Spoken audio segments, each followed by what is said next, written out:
Anne of the Island by Lucy Maud Montgomery. Chapter 6. In the Park. "What are you going to do with yourselves today, girls?" asked Philippa, popping into Anne's room one Saturday afternoon. "We are going for a walk in the park," answered Anne. "I ought to stay in and finish my blouse, but I couldn't sew on a day like this. There's something in the air that gets into my blood and makes a sort of glory in my soul. My fingers would twitch and I'd sew a crooked seam. So it's ho for the park and the pines." "Does 'we' include anyone but yourself and Priscilla?" "Yes, it includes Gilbert and Charlie, and we'll be very glad if it will include you also." "But," said Philippa dolefully, "if I go I'll have to be gooseberry, and that will be a new experience for Philippa Gordon." "Well, new experiences are broadening. Come along, and you'll be able to sympathize with all poor souls who have to play gooseberry often. But where are all the victims?" "Oh, I was tired of them all, and simply couldn't be bothered with any of them today. Besides, I've been feeling a little blue. Just a pale, elusive azure. It isn't serious enough for anything darker. I wrote Alec and Alonzo last week. I put the letters into envelopes and dressed them, but I didn't seal them up. That evening something funny happened. That is, Alec would think it funny, but Alonzo wouldn't be likely to. I was in a hurry, so I snatched Alec's letter, as I thought, out of the envelope and scribbled down a postscript. Then I mailed both letters. I got Alonzo's reply this morning. Girls, I had put that postscript to his letter, and he was furious. Of course he'll get over it, and I don't care if he doesn't, but it spoiled my day. So I thought I'd come to you darlings to get cheered up. After the football season opens I won't have any spare Saturday afternoons. I adore football. I've got the most gorgeous cap and sweater striped in Redmond colors to wear to the games. To be sure, a little way off I look like a walking barber's pole. Do you know that Gilbert of yours has been elected captain of the freshman football team?" "Yes, he told us so last evening," said Priscilla, seeing that outraged Anne would not answer. "He and Charlie were down. We knew they were coming, so we painstakingly put out of sight or out of reach all Miss Ada's cushions. That very elaborate one with the raised embroidery I dropped on the floor in the corner behind the chair it was on. I thought it would be safe there. But would you believe it? Charlie Sloane made for that chair, noticed the cushion behind it, solemnly fished it up, and sat on it the whole evening. Such a wreck of a cushion as it was!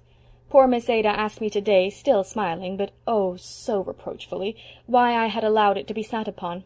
I told her I hadn't, that it was a matter of predestination coupled with inveterate Sloanishness, and I wasn't a match for both combined." "Miss Ada's cushions are really getting on my nerves," said Anne. "She finished 2 new ones last week, stuffed and embroidered within an inch of their lives. There being absolutely no other cushionless place to put them, she stood them up against the wall on the stair landing.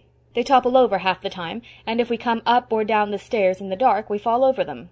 Last Sunday, when Mr. Davis prayed for all those exposed to the perils of the sea, I added in thought, and for all those who live in houses where cushions are loved, not wisely but too well. There, we're ready, and I see the boys coming through Old St. John's. Do you cast in your lot with us, Phil?" "I'll go, if I can walk with Priscilla and Charlie. That will be a bearable degree of gooseberry. That Gilbert of yours is a darling, Anne, but why does he go around so much with goggle eyes?" Anne stiffened. She had no great liking for Charlie Sloane, but he was of Avonlea, so no outsider had any business to laugh at him. "Charlie and Gilbert have always been friends," she said coldly. "Charlie is a nice boy. He's not to blame for his eyes." "Don't tell me that. He is. He must have done something dreadful in a previous existence to be punished with such eyes. Pris and I are going to have such sport with him this afternoon. We'll make fun of him to his face, and he'll never know it." Doubtless the abandoned peas, as Anne called them, did carry out their amiable intentions. But Sloane was blissfully ignorant. He thought he was quite a fine fellow to be walking with 2 such co-eds, especially Philippa Gordon, the class beauty and belle. It must surely impress Anne. She would see that some people appreciated him at his real value. Gilbert and Anne loitered a little behind the others, enjoying the calm, still beauty of the autumn afternoon under the pines of the park, on the road that climbed and twisted round the harbour shore. "The silence here is like a prayer, isn't it?" said Anne, her face upturned to the shining sky. "How I love the pines! They seem to strike their roots deep into the romance of all the ages. It is so comforting to creep away now and then for a good talk with them. I always feel so happy out here. And so in the mountain solitudes o'ertaken, as by some spell divine, their cares drop from them like the needles shaken from out the gusty pine," quoted Gilbert. "They make our little ambitions seem rather petty, don't they, Anne?" "I think, if ever any great sorrow came to me, I would come to the pines for comfort," said Anne dreamily. "I hope no great sorrow ever will come to you, Anne," said Gilbert, who could not connect the idea of sorrow with the vivid, joyous creature beside him, unwitting that those who can soar to the highest heights can also plunge to the deepest depths, and that the natures which enjoy most keenly are those which also suffer most sharply. "But there must, sometime," mused Anne. "Life seems like a cup of glory held to my lips just now, but there must be some bitterness in it. There is in every cup. I shall taste mine some day. Well, I hope I shall be strong and brave to meet it, and I hope it won't be through my own fault that it will come. Do you remember what Dr. Davis said last Sunday evening? That the sorrows God sent us brought comfort and strength with them, while the sorrows we brought on ourselves, through folly or wickedness, were by far the hardest to bear? But we mustn't talk of sorrow on an afternoon like this. It's meant for the sheer joy of living, isn't it?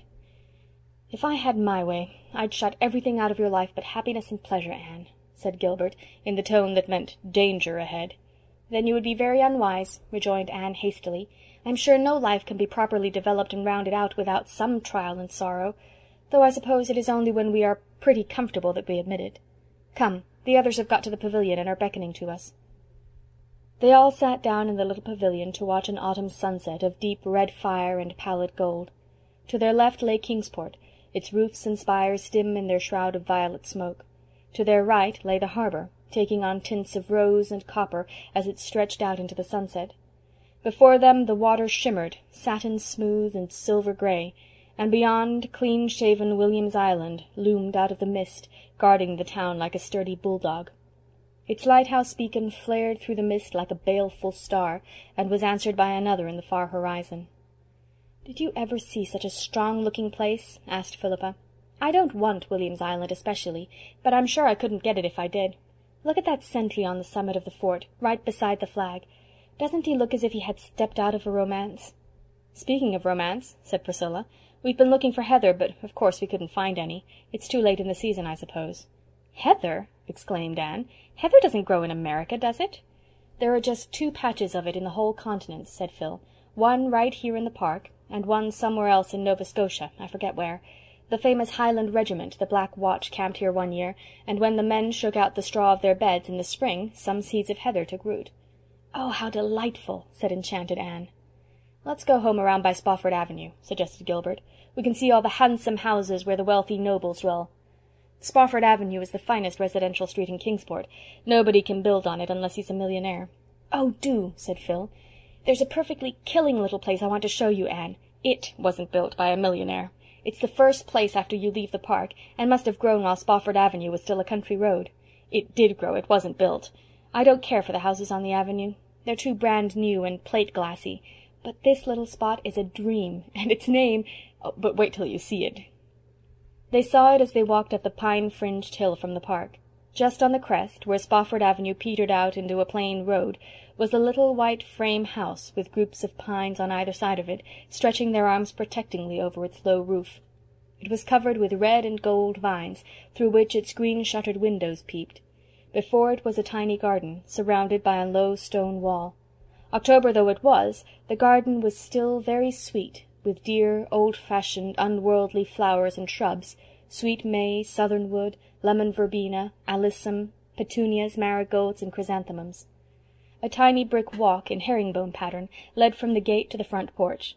The whole place might have been transplanted from some remote country village, yet there was something about it that made its nearest neighbour, the big, lawn-encircled palace of a tobacco king, look exceedingly crude and showy and ill-bred by contrast. As Phil said, it was the difference between being born and being made. "It's the dearest place I ever saw," said Anne delightedly. "It gives me one of my old, delightful, funny aches. It's dearer and quainter than even Miss Lavendar's stone house." "It's the name I want you to notice especially," said Phil. "Look, in white letters around the archway over the gate. Patty's Place. Isn't that killing? Especially on this avenue of Pinehurst and Elmwolds and Cedarcrofts. Patty's Place, if you please. I adore it."